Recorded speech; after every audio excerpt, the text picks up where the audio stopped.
তালেবান সরকারের পররাষ্ট্রমন্ত্রী আমির খান মুত্তাকির ভারত সফরে আসার পরপরই পাকিস্তান তালেবানদের ওপরে হামলা চালায়।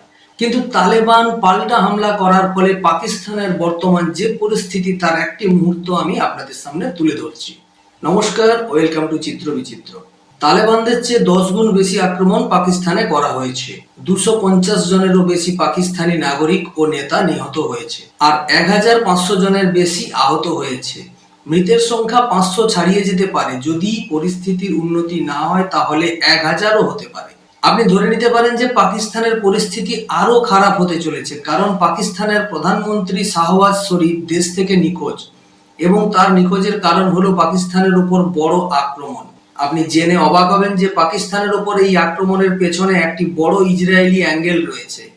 ইসরায়েলের এই ছবিগুলির কারণে পাকিস্তানের হাজার হাজার মানুষ আহত হয়েছে। মানুষ তাদের নিজস্ব সেনাবাহিনী এবং সরকারকে আক্রমণ করছে।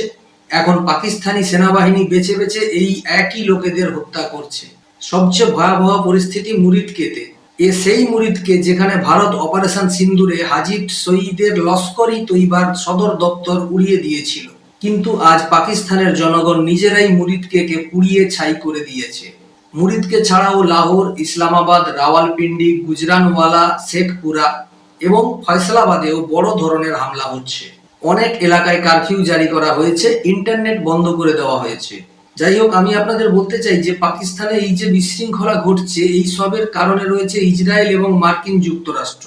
যে হাজার হাজার পাকিস্তানি তাদের নিজস্ব দেশে আক্রমণ করেছে, তারা সবাই তেহরাক-ই-লাক পাকিস্তান TLP এর প্রতিবাদকারী, যারা 9 অক্টোবর থেকে গাজায় ট্রাম্পের শান্তি পরিকল্পনার প্রতিবাদ করে আসছে। ডোনাল্ড ট্রাম্প পাকিস্তানের প্রধানমন্ত্রী শাহবাজ শরীফকে বলেছিলেন যে পাকিস্তানকেও গাজা পিস প্ল্যানকে সমর্থন করতে হবে।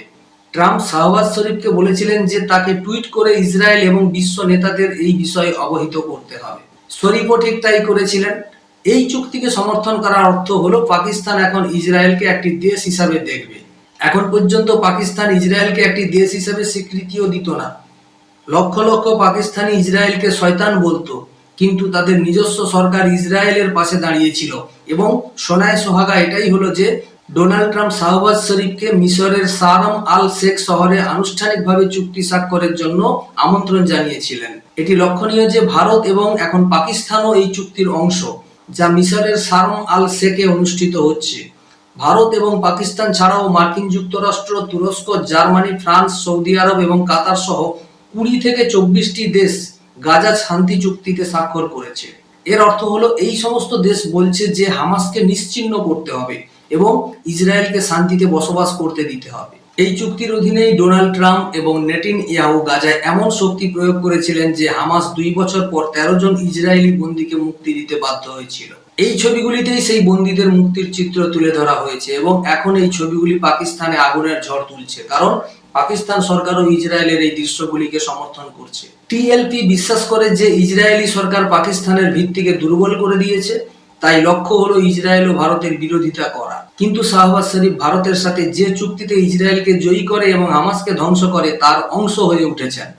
এমন পরিস্থিতিতে হাজার হাজার TLP যোদ্ধা তাদের নিজের দেশে আক্রমণ করছে। TLP প্রধান সাদ হুসেন রিজভি এই আন্দোলনের নেতৃত্ব দিচ্ছে, কিন্তু এখন খবর এসেছে যে সাদ রিজভিকে 3 বার গুলি করা হয়েছে। তার অবস্থা এখনো আশঙ্কাজনক। যদি সাদ রিজভি মারা যায় তাহলে TLP সমর্থকরা পাকিস্তানের অর্ধেকের বেশিও পুড়িয়ে দেবে। তো এই ছিল আজকের আপডেট। দেখা হচ্ছে পরবর্তী আপডেটে। সবাইকে নমস্কার।